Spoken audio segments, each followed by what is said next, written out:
Chers collègues, donc beaucoup de choses que Jacques vient de dire, on peut appliquer ces facteurs à ce qui se passe dans notre pays. Je veux dire que ces chocs exogènes qu'on a vus en 2022, en 2020, ont changé la trajectoire de développement de notre pays et ils continuent d'être importants pour le développement de notre économie. Premièrement, voyons le PIB, où vraiment le PIB, il n'est pas tout, mais en même temps, c'est le revenu. Et si on n'a pas de revenus, et spécialement quand il s'agit de l'économie en croissance, sans revenus, on ne peut pas vraiment répondre aux risques et aux menaces qu'on voit dans le cadre de l'industrie, dans le cadre de la sphère financière, sociale, etc. Donc, ce qu'on voit en Russie, dans l'économie de Russie pendant quelques années déjà, c'est une situation qui est très intéressante pour l'analyse économique. Donc, qu'est-ce qui est important ici? Premièrement, on peut dire que depuis l'été 2022, donc 3 mois après l'événement important et les sanctions qui ont été imposées en Russie, on a vu les symptômes, les signes de la croissance économique active. Et on a discuté avec collègues quels sont les facteurs de cette croissance économique parce qu'on l'a vu pendant 18 mois. Donc, si on voit le graphique, on voit que presque pendant 2 années, on a assisté à une croissance économique. Oui, c'est 2 ans, de l'avril 2022 jusqu'au mai 2024. Donc, pourquoi est-ce que c'était le cas, même avec dans cette situation des sanctions? Pourquoi dans une situation comme ça, on a vu la croissance de l'économie? Premièrement, c'est parce que on avait des capacités industrielles qui pouvaient être utilisées si on avait la demande. Pourquoi on a eu la croissance de demande? Parce que les revenus étaient en croissance également. Pourquoi? Parce que il y avait les instructions budgétaires correspondantes. Et ça, c'était le cas pendant la première partie de cette période. Après, beaucoup d'entreprises étrangères quittaient la Russie. D'abord, on pensait qu'on va voir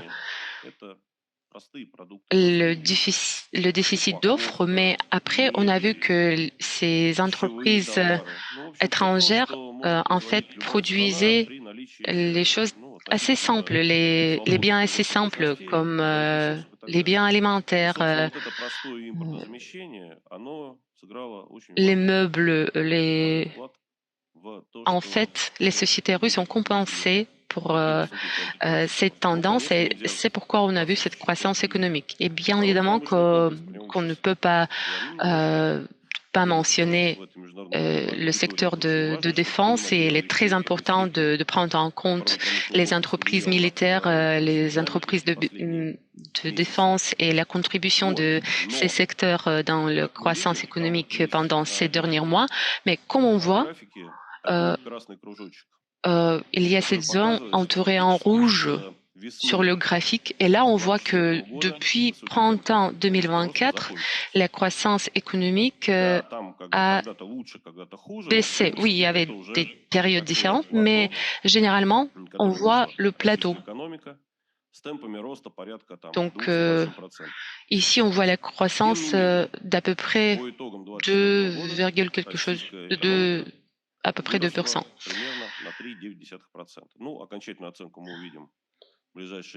Et donc, en 2024, la croissance économique a été à peu près 4%, 3,9%, ce qui est bon, mais il faut dire en même temps que les chiffres pour le troisième et le quatrième trimestre sont plus bas. Et ici, on voit la chute de la croissance économique frontale. Et ici, on a des questions. Pourquoi on voit cette chute de croissance et quelles sont les mesures de réponse et comment est-ce qu'on peut assurer que cette période de la baisse de croissance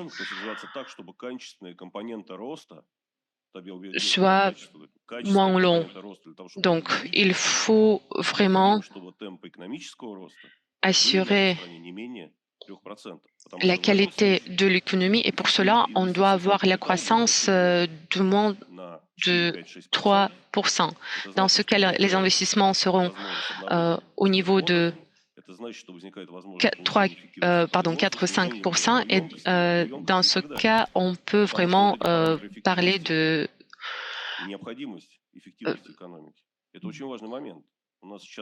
comment on peut améliorer la qualité de notre économie et de l'industrie.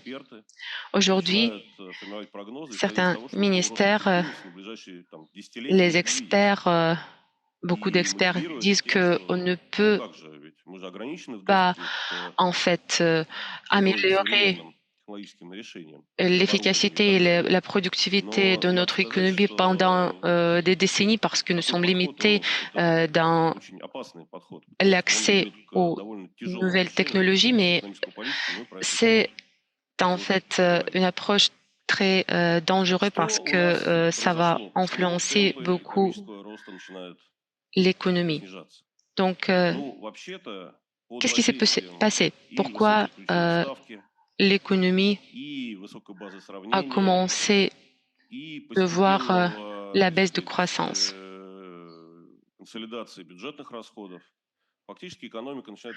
On voit que dans le cadre de la consolidation des dépenses budgétaires, on voit l'image suivante. D'autre part, c'est quelque chose qui est très bien parce que cela permettrait de soutenir la croissance économique, mais même dans la situation de ralentissement de la dynamique. Et on pourrait, par exemple, en 2025, avoir une certaine croissance. Donc, ce second secteur économique, l'économie de l'industrie de la défense, qui a fait face à une grande demande, nous sert d'une protection naturelle pour contenir la croissance économique. J'essaierai là maintenant de vous expliquer d'une manière simple et courte cette situation. Il est clair que le budget d'État est financé d'une part par la demande de l'industrie de la défense et d'autre part par les secteurs de l'économie liés à la demande de la population. Cela veut dire que l'économie civile va d'une part réagir à la croissance de la demande en industrie de la défense et d'autre part il y a une demande croissance pour des produits de consommation liés à la croissance continue des revenus, bien que là aussi on constate certains symptômes de ralentissement. Mais on voit que l'économie civile n'arrive pas à bien gérer cette demande de la population, ce qui entraîne l'inflation, la croissance des prix, ce à quoi la Banque centrale réagit par un resserrement des différentes règles. Donc, la banque va utiliser vraiment les moyens dont elle dispose. Cela entraîne par la suite la croissance des revenus, des dépenses, pardon, des dépenses budgétaires pour compenser les règles plus strictes de l'économie monétaire et budgétaire.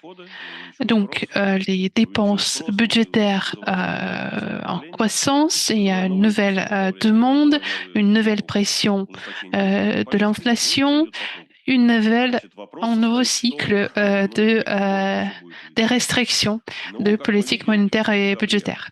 Alors, jusqu'où cela pourrait fonctionner? On a vu que en décembre, le taux directeur n'a pas été augmenté, peut-être parce que le gouvernement et la Banque centrale et la communauté des experts étaient d'accord sur le fait qu'une augmentation postérieure ne pourrait pas avoir des conséquences positives. Quelles sont les solutions de cette situation?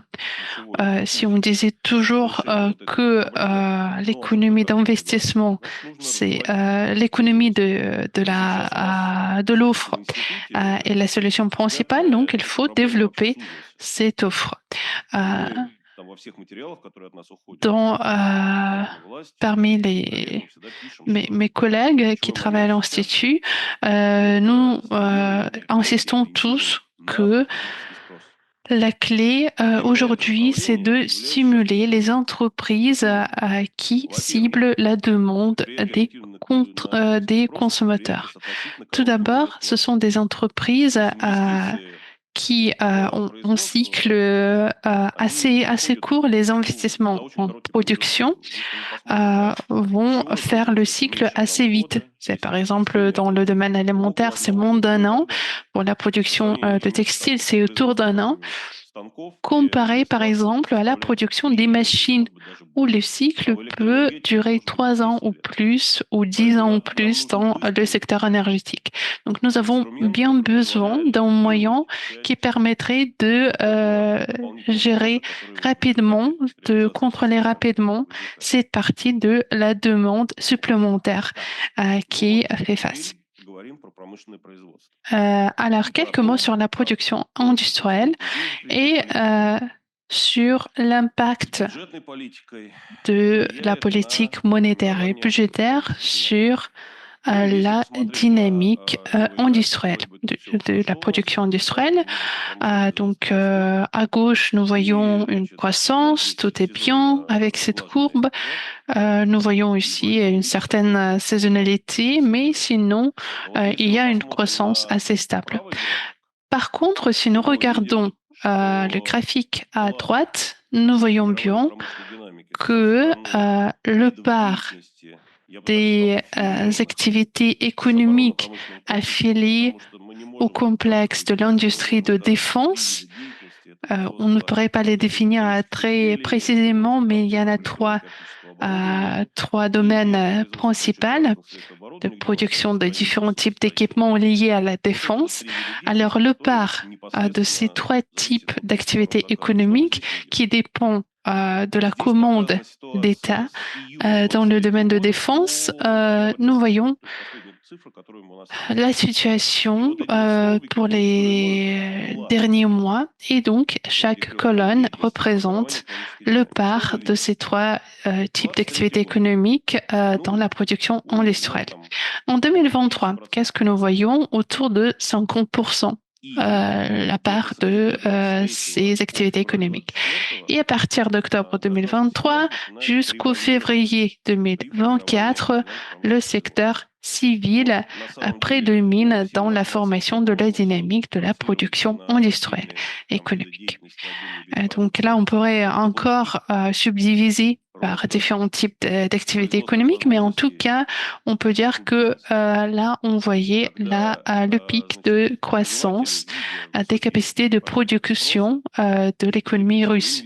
Quand les entrepreneurs voyaient les perspectives de croissance, de demande de tout type, et ont optimisé les volumes de leur production. C'est une période courte qui a duré seulement 5 mois, pardon, mais c'était vraiment le pic de production industrielle. Qu'est-ce qu'on voit par la suite? Par la suite, tout ça commence à baisser d'une manière assez rapide. Si on essaie de mettre ça en parallèle avec la politique budgétaire monétaire, nous allons y trouver pas mal de coïncidences. Alors, si nous voudrions comprendre les impacts de la politique monétaire et budgétaire sur l'activité industrielle, c'est là qu'il faut qu'il faut chercher les réponses. Donc, le business était en décroissance à partir de l'été 2024 parce que pour préserver leur part de contribution à l'industrie, il fallait donc, d'une part, pour l'État de continuer de financer le capital de l'industrie de la défense. Et nous comprenons qu'il y a plus de 60% d'investissements en l'économie russe qui sont financés par les entreprises. Et donc, il y a eu quelques mois à partir de... Enfin, il y a eu le juin 2024, après septembre de cette même année, quand la part de contribution de l'industrie de défense était autour de 90-93%. Donc, on voit que pour le mois de novembre, c'est autour de 60%. Je pense que pour décembre, le chiffre va être encore plus grand. Et comme j'ai déjà mentionné, c'est d'une part un défi et d'autre part, c'est quelque chose avec quoi il faut savoir travailler. Donc, si on essaie de déterminer les perspectives de croissance, je dirais que on verra plutôt un ralentissement des taux de croissance. Ça, c'est l'option la plus probable. Cela permet de concentrer les moyens de soutien d'État sur ceux qui en ont le plus besoin, au lieu de les repartir sur tous les acteurs économiques. D'autre part, c'est une possibilité d'équilibrer des problèmes économiques auxquels on fait face, bien sûr, et qui, sur cette période de croissance augmentée, se sont aggravés. Si l'on considère la politique budgétaire, comme j'ai déjà mentionné, il y a eu une incentive budgétaire qui était un des facteurs principaux de la dynamique économique avec d'autres mesures mises en place par des entreprises privées. Et bien sûr, le budget est la source principale de maintenance du niveau de l'activité économique. Ici, nous voyons des limites, des restrictions qui sont appliquées. Il y a donc quelques chiffres à retenir qui sont importants. Regardons tout d'abord le programme obligatoire. Qu'est-ce que c'est ce programme obligatoire? Ce sont les dépenses de la défense, de la sécurité et des défenses du système d'ordre public. Il y a aussi les dépenses sociales qui constituent 3% du PIB, alors que la défense est de 8,5%. Si nous considérons tous ces éléments et leurs chiffres, nous avons 11,5-12%. Et donc, c'est avec ça qu'il nous faut travailler pour résoudre les différents problèmes économiques. nous avons 19 projets nationaux dont on a trois grands groupes, tout ce qui est démographique, l'économie et des projets scientifiques et du développement technologique. Au total, ces projets coûtent 6 trillions de roubles. Si on recalcule ça avec les différents effets indirects, induits, etc., nous avons autour de 8 trillions de roubles, ce qui remonte à 3,5% du PIB. Et ce sont des ressources considérables, il faut dire. Et le problème principal ici, ce n'est pas le volume des dépenses, mais avec quelle rapidité cet argent pourrait venir aux personnes qui vont mettre en place ces projets. Je pense que le plus important, c'est tout ce qui concerne le domaine scientifique et technologique. Et l'argent seul ne suffit pas. Il faut des équipes, il faut des institutions qui pourraient mettre en œuvre ces projets, traiter les différents défis listés sous ces projets. Un autre défi un peu inattendu pour l'économie russe, c'est le problème qui nous revient, je dirais, du fond de l'histoire nationale. Et là, je pense qu'il y a un lien direct entre les problèmes que le plan d'État soviétique essaie de résoudre et les défis auxquels fait face le gouvernement russe. C'est un problème unique à l'économie russe, mais qui se pose de manière significative aujourd'hui. C'est le problème de choix de financement des grands projets et de l'intégration de ces décisions de financement dans la politique globale. Quel est le problème? Dans ce domaine, le problème, c'est que nous avons toujours des monopoles naturels qui ne font pas partie de marché. Ce sont des secteurs qui ne suivent pas tout à fait les règles du marché, mais qui sont nécessaires pour la maintenance de vie du système. C'est le secteur énergétique, ce sont les transports routiers, etc. Et donc, quand on pense au développement de ces secteurs pas tout à fait épiques pour le marché, il faut comprendre quelle est notre base, quel est notre fondement. Et normalement, pour évaluer les projets de financement, par exemple des chemins de fer, du secteur énergétique, on essaie de comprendre la demande pour les services de ces entreprises de la part des entreprises privées. Par exemple, sur les 3-5 années prochaines. Donc, il y a normalement les plans des entreprises. Elles essaient de l'estimer, voilà, ces demandes pour les années prochaines.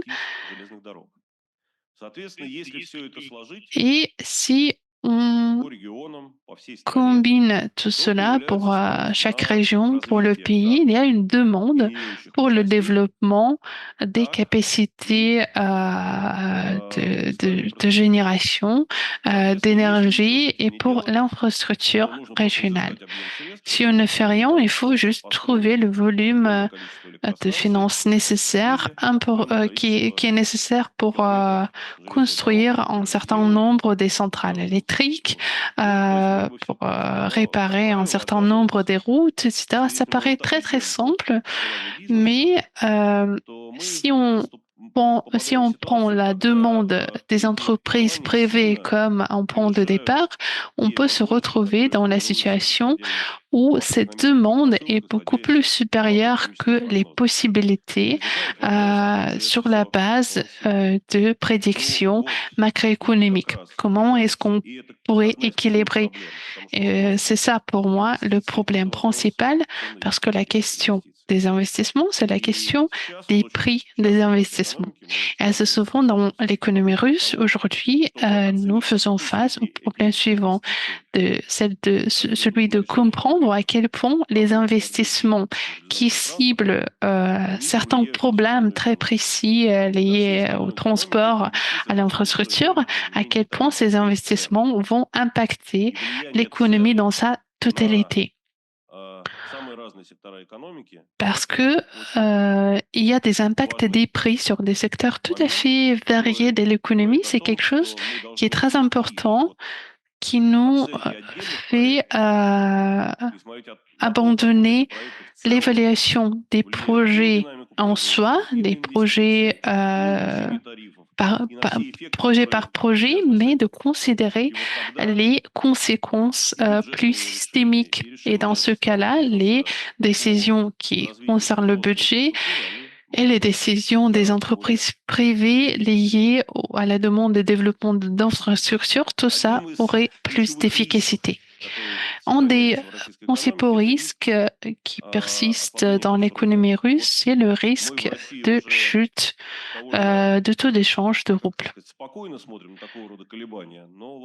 En Russie, on regarde déjà avec beaucoup plus de tranquillité ces fluctuations, mais nos collègues en Biélorussie, en d'autres pays, ils regardent avec beaucoup de préoccupation toutes ces fluctuations de la monnaie nationale russe parce que cela impacte beaucoup les échanges, les relations commerciales entre les pays qui sont assez proches, tels que la Russie et la Biélorussie ou la Russie et l'Arménie. Alors, ces fluctuations de roubles, c'est quelque chose qui est lié justement aux différents événements des années 2022-2023. Que s'est-il passé? En fait, on a, comme je disais déjà, il y a une segmentation de l'industrie et nous avons cette segmentation désormais dans le secteur financier et donc qui est une segmentation par monnaie. Et il y a toujours, voilà, il y a toujours voilà, ces flux de finances isolés en fonction du partenaire commercial. Et cela veut dire que chaque contrat, chaque nouvelle relation pourrait influencer d'une manière significative la position de la monnaie nationale. Donc nous comprenons que quand en janvier, par exemple, 2022, on avait plus de 80% des monnaies de réserve, alors qu'à la fin 2024, cette colonne qui leur correspond est presque disparue. Et voilà, les relations commerciales, économiques avec chaque pays sont différents. Avec la Chine, il y a un certain équilibre, mais ce n'est pas le cas de l'Inde. Cela veut dire qu'avec la Chine, on a des différentes opérations qui ne sont disponibles. Avec l'Inde, c'est beaucoup plus difficile. Et donc, dans ces situations, le risque de changement, d'affaiblissement du rouble, c'est quelque chose qui s'impose à l'économie russe. Et pour l'instant, les seuls moyens d'éviter, de limiter ce risque, c'est la vente obligatoire des revenus en monnaie étrangère et ce sont les limites des flux des capitaux en monnaie étrangère. C'est quelque chose qu'on ne peut pas abandonner pour l'instant, parce que la situation des années précédentes nous montre que les risques sont assez significatifs.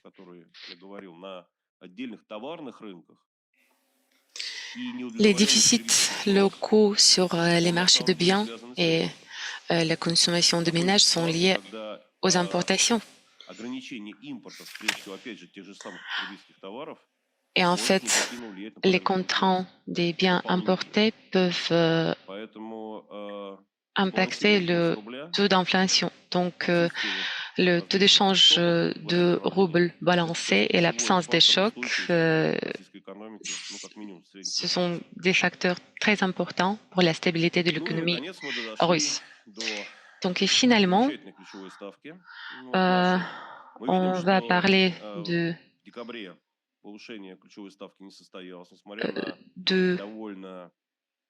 taux d'intérêt directeur. Et en janvier, le taux d'intérêt directeur n'a pas été augmenté, même si c'était anticipé.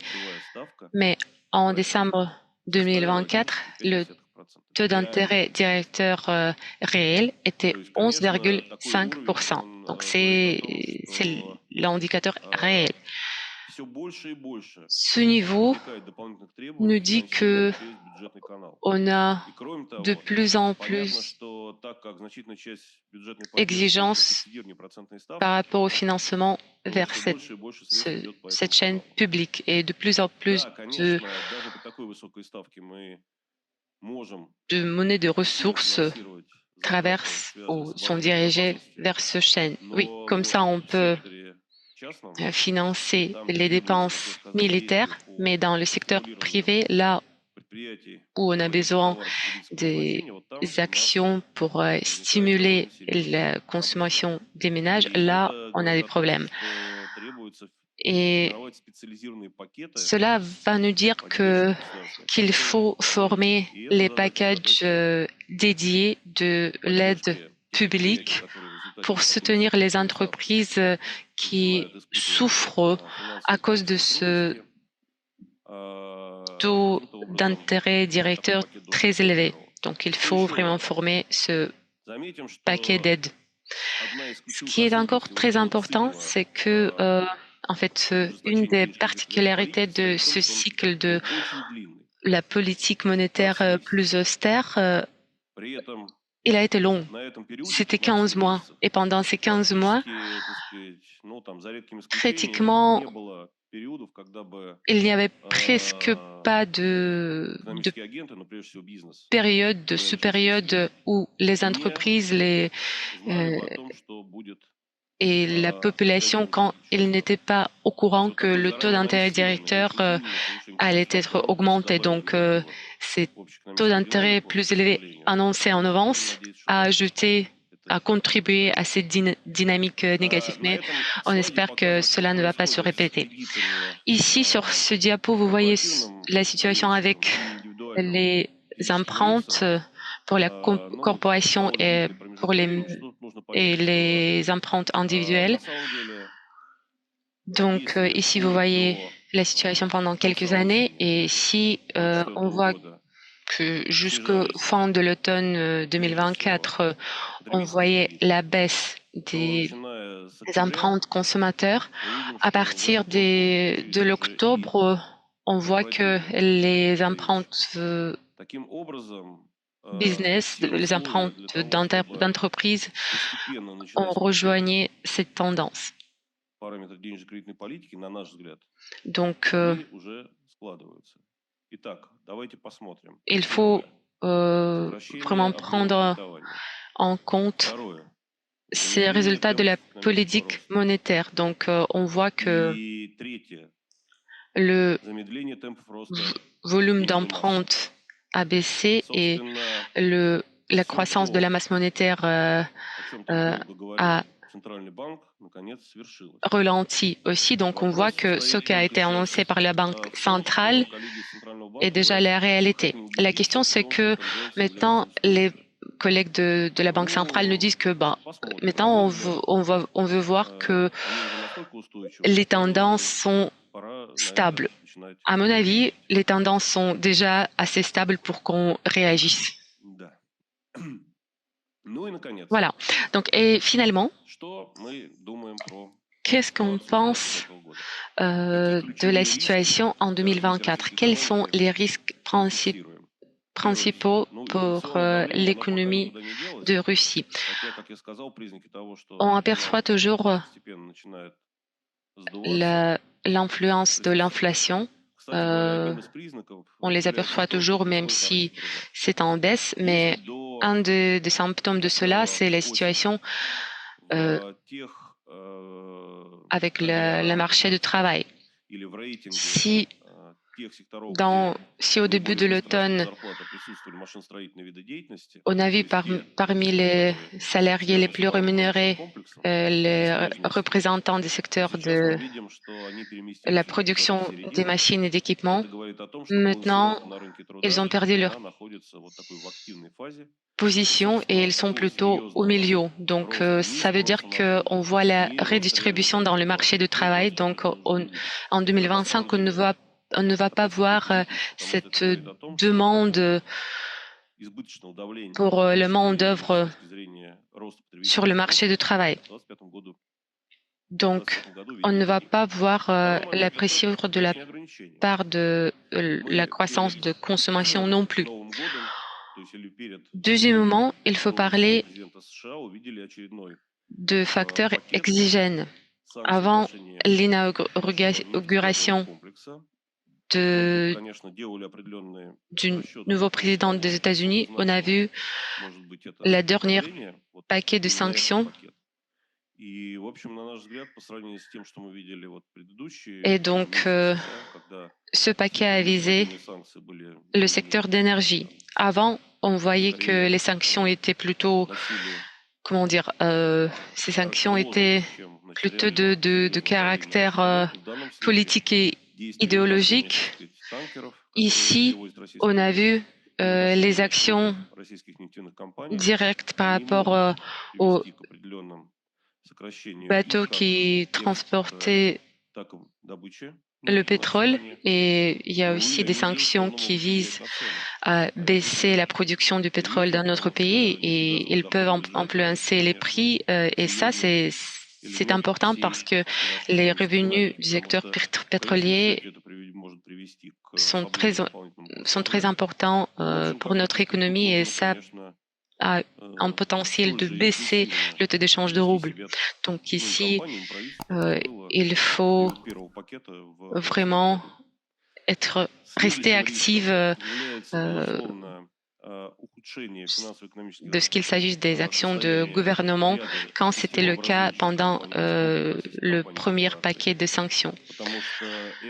Donc, il faut voir très attentivement la situation des grandes entreprises parce que cela d'abord va influencer les grandes entreprises et après les partenaires de ces entreprises. Et en même temps, avec le taux d'intérêt directeur élevé comme ça, on a des risques de faute de paiement de la part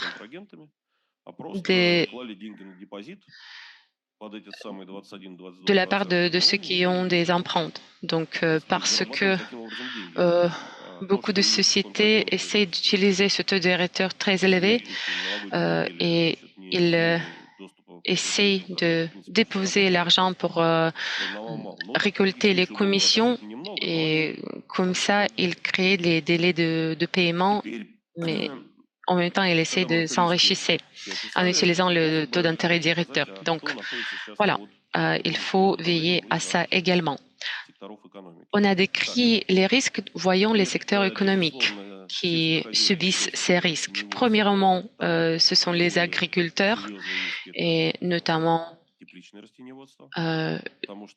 l'agriculture liée aux cultures végétales.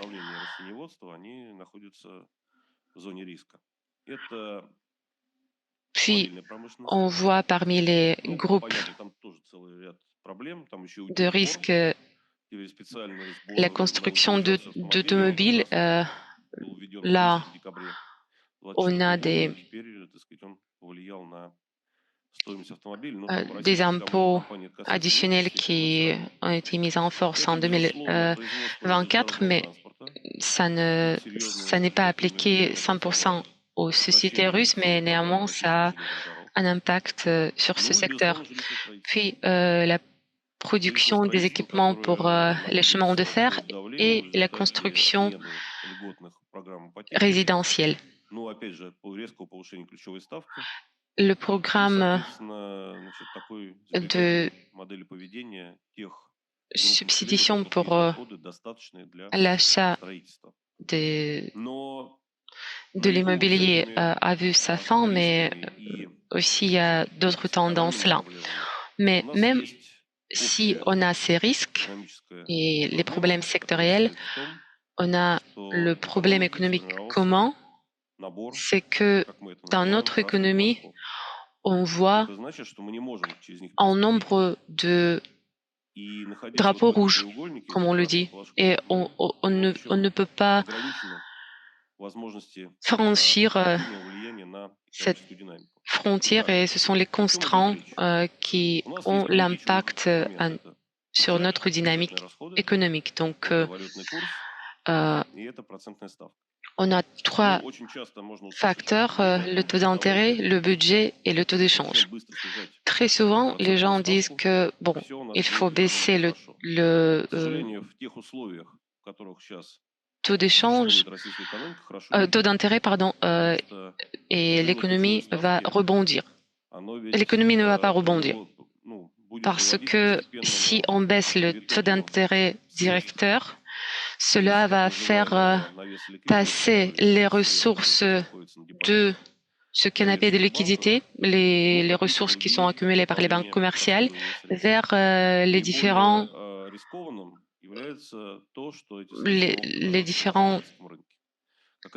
dépenses de consommateurs. Oui, bien évidemment que cette masse monétaire va migrer vers le marché consommateur, mais ce qu'on a vu pendant les derniers 6 mois, c'est que, en fait, c'est la masse monétaire déposée avec les banques, ce sont l'argent déposé par les ménages riches. Ils ne veulent pas consommer cet argent. Et si on baisse le taux d'intérêt directeur, ce qu'on va voir, c'est la croissance de profitabilité de la marché des bourses. Donc, si on baisse le taux d'intérêt directeur, le marché boursier va voir la croissance. Deuxièmement, le problème, c'est que avec les taux d'intérêt pour les comptes d'épargne actuels, si on le baisse, si on baisse le taux d'intérêt, ça ne va pas diminuer radicalement le masse monétaire accumulée sur les comptes d'épargne, sur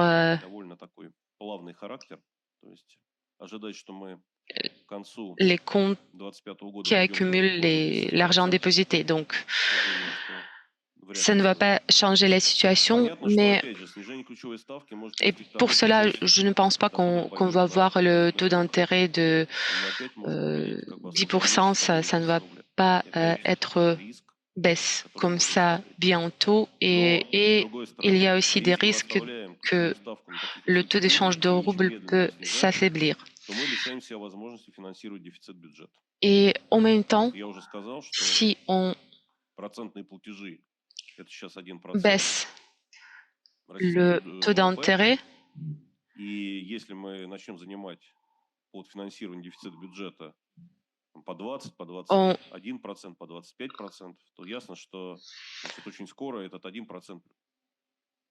on ne peut pas, si on baisse le taux d'intérêt directeur, ça va nous permettre de financer le déficit de budget sous les conditions plus modérées.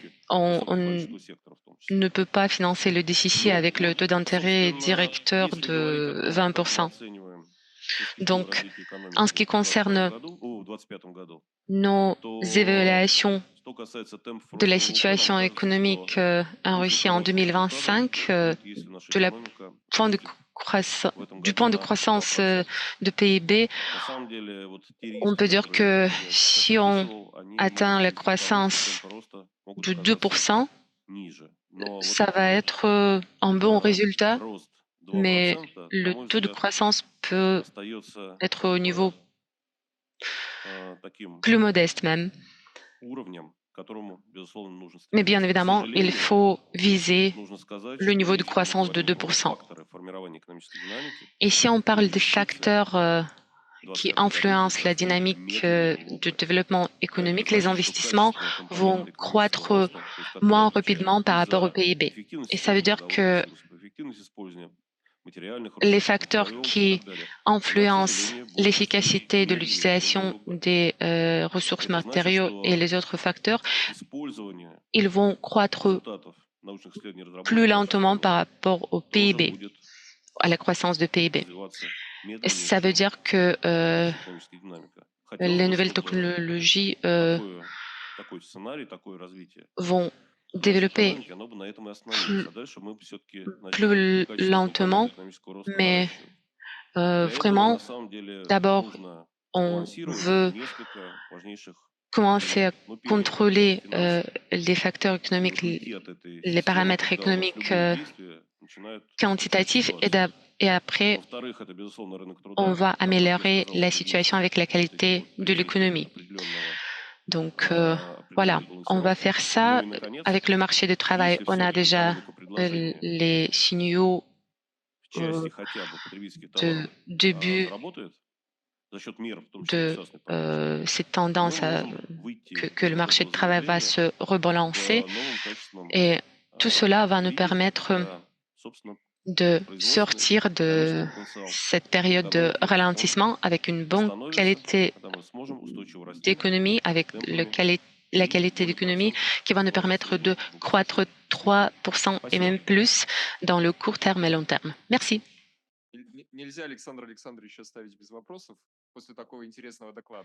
Alors, on ne pourrait pas laisser Alexandre partir sans question, donc une question bien courte.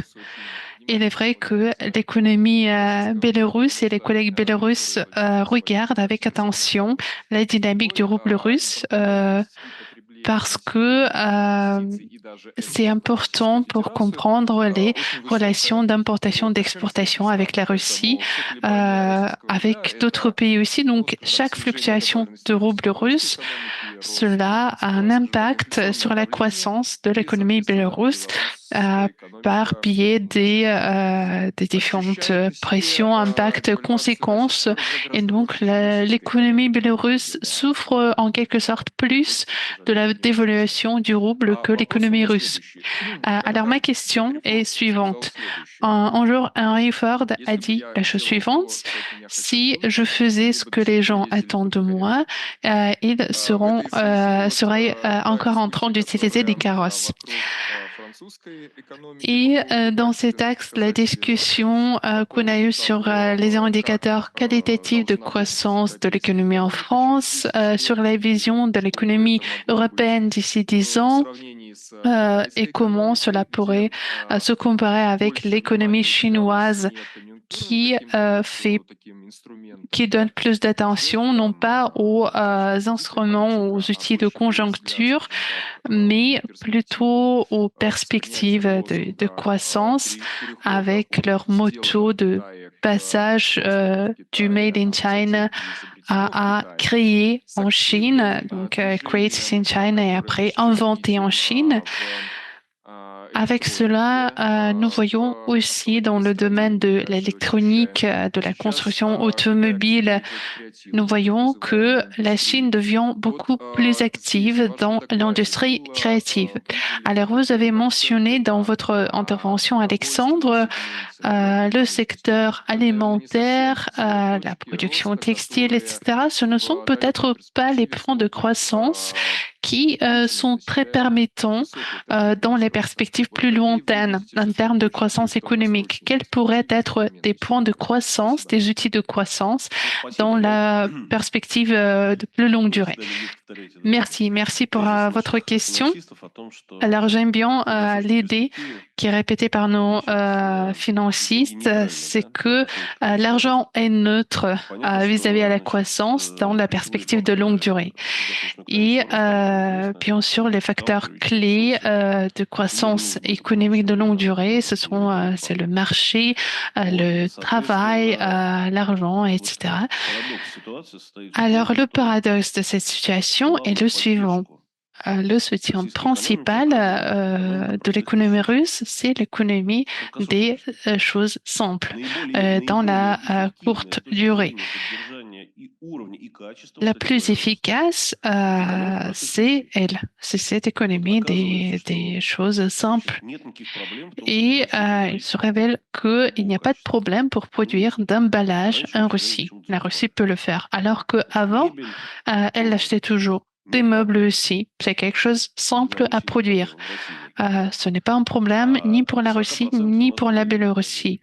Alors qu'avant, on avait autour de 40% des meubles importés.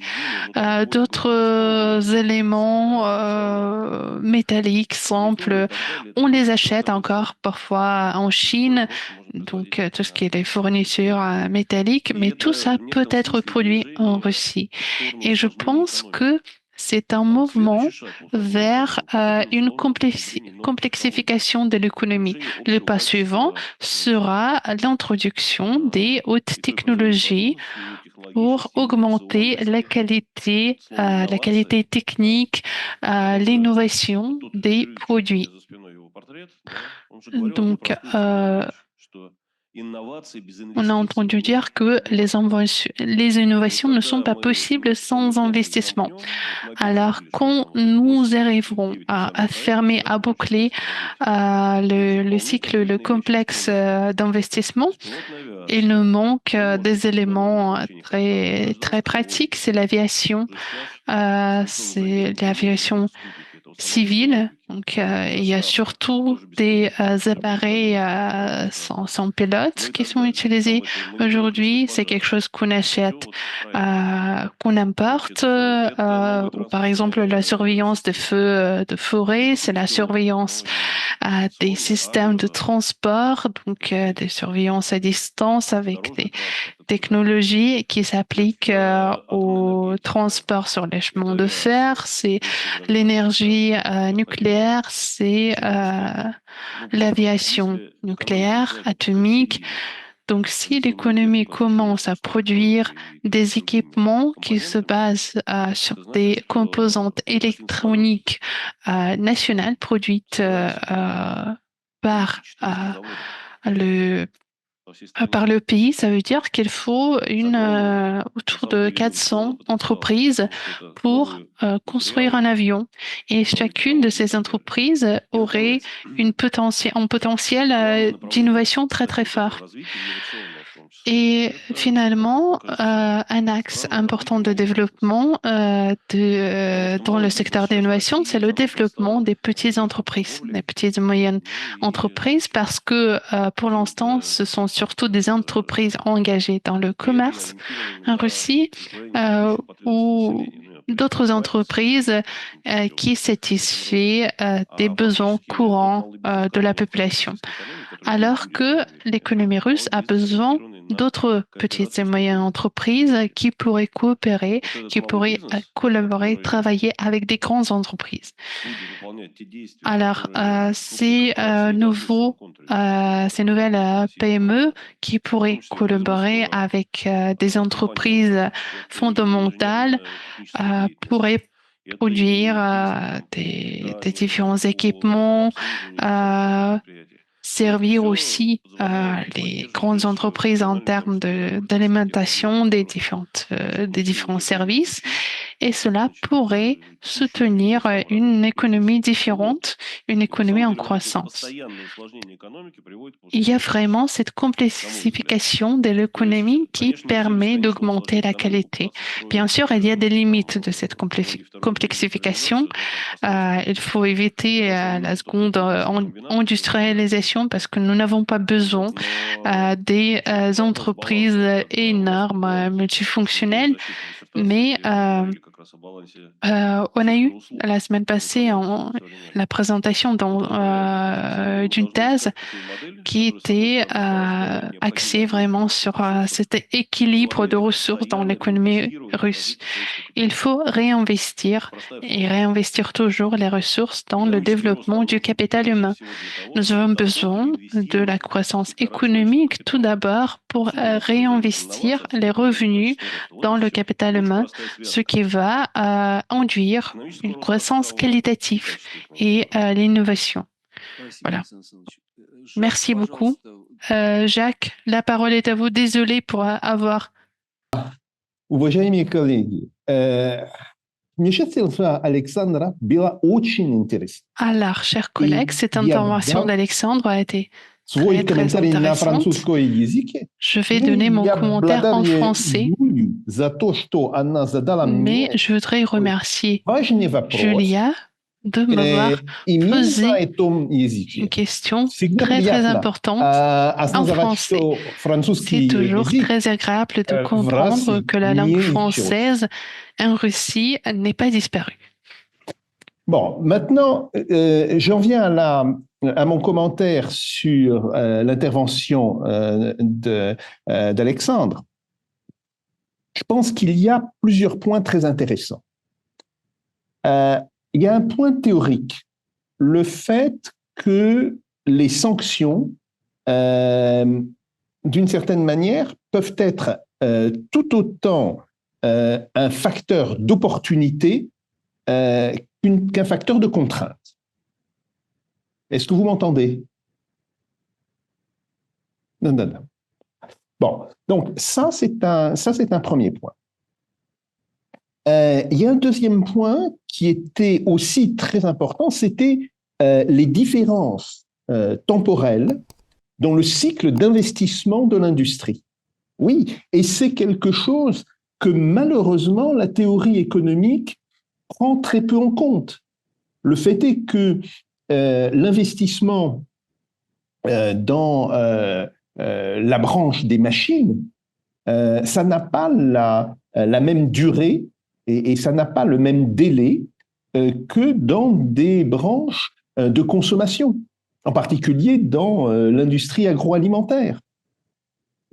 Parce que les machines qui sont achetées pour produire des machines, elles sont très souvent quasiment réalisées à l'unité et sur des commandes très précises. Donc oui, c'est un problème tout à fait considérable.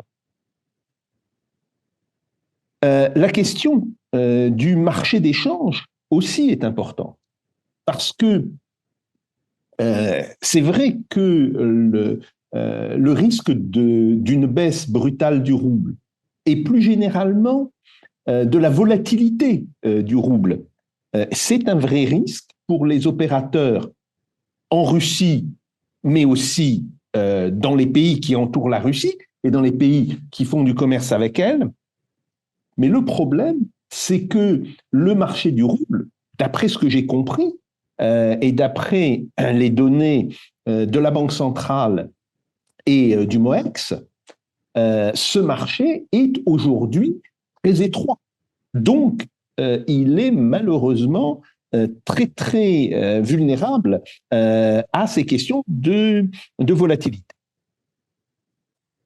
Et après, je voudrais revenir sur un problème plus général. Alors, je suis entièrement d'accord avec les prévisions de croissance. Bon, on voit que l'économie russe a une croissance qui ralentit, mais qui se maintient. C'est-à-dire que le fait qu'on avance moins vite ne signifie pas qu'on n'avance pas du tout. Et ça, c'est un point important. Mais maintenant, il faut qu'on commence à se poser la question Si un accord est conclu avec les puissances occidentales, avec les États-Unis, bon, disons-le un peu brutalement, je ne pense pas que les pays européens seront très influents dans cet accord. Ça sera un accord entre les États-Unis et la Russie qui mette fin aux opérations militaires en Ukraine. Comment va se restructurer l'industrie russe? Est-ce qu'elle revient vers sa position qui était la sienne en 2020-2021, voire même avant, en 2019? Ou est-ce qu'elle est capable, à travers des processus sélectifs de reconversion, de continuer sur sa modernisation et de continuer globalement sur ce progrès de l'industrie manufacturière par rapport à l'industrie extractive? Moi, j'ai été très frappé par le graphique sur la part, en fait, des industries de défense dans la croissance. C'est pas la part dans la production, c'est la part dans la croissance de la production, je le signale. Mais, et ça sera peut-être ma dernière question à Alexandre, c'est un calcul qui est fait au niveau de la branche. Hein? Or, on sait très bien que dans ce qu'on appelle l'industrie militaire, il y a en réalité des industries civiles, ou plutôt il y a des productions qui sont destinées au secteur civil. Donc, est-ce qu'il ne faudrait pas améliorer ce calcul, justement, pour ne prendre en compte que les productions militaires? Est-ce que c'est tout simplement possible? Parce que j'ai bien conscience que c'est quelque chose d'extrêmement complexe, mais c'est quand même quelque chose d'important.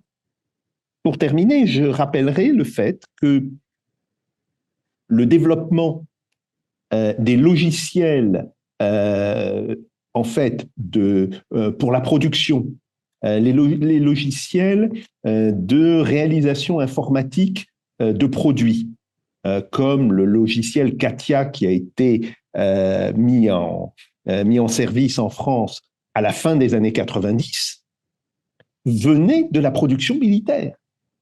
CATIA, ce logiciel, a d'abord été développé par Dassault pour produire des avions de combat, puis il a été vendu à l'industrie civile, et en particulier à Renault, qui a beaucoup utilisé CATIA pour produire des voitures.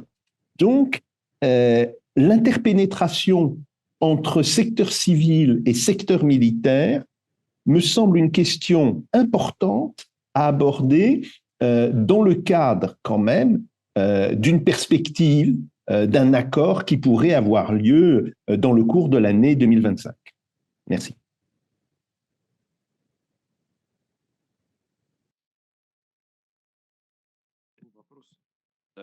Спасибо, Жак. Я бы сказал так, что если говорить про вопрос, вернется ли все на 2019 год, это уже невозможно, к сожалению. Или к счастью. Merci Jacques. Si on parle de si ça va revenir au niveau de 2019, la réponse est non, malheureusement. Pourquoi? Parce que pour revenir à cette structure, il fallait pour que les entreprises étrangères reviennent en Russie au niveau d'avant 2022. Et moi, je me suis toujours, j'ai toujours prêté beaucoup d'attention aux entreprises françaises parce que ils jouaient selon les règles. Mais en même temps, je prends note de ceux qui font Audi, Mercedes, BMW. Et moi, je pense que on ne va pas voir encore le temps quand ces trois entreprises allemandes ont la même partie dans ce secteur. Et cette niche est déjà prise par les compagnies chinoises, par les sociétés chinoises, et malheureusement, elles ont perdu leur niche déjà. Et ils ont perdu leur niche sur les autres marchés de Russie, malheureusement. Et bien évidemment que le gouvernement russe vont continuer de soutenir les sociétés qui ont investi à la substitution d'importation pendant cette période de 2022 jusqu'en 2024. Et en ce qui concerne la contribution dans l'opération du secteur de défense, c'est la contribution économique, et je pensais si on peut faire cette catégorie plus claire. Et en fait, ici, on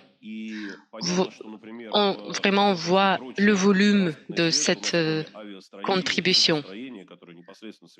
Les autres industries, par exemple les aéronautiques, les autres l'industrie du chemin de fer.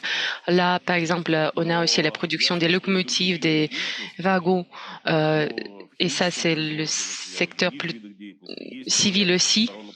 Mais par exemple, dans l'industrie chimique, on a une partie qui plutôt est liée à la défense.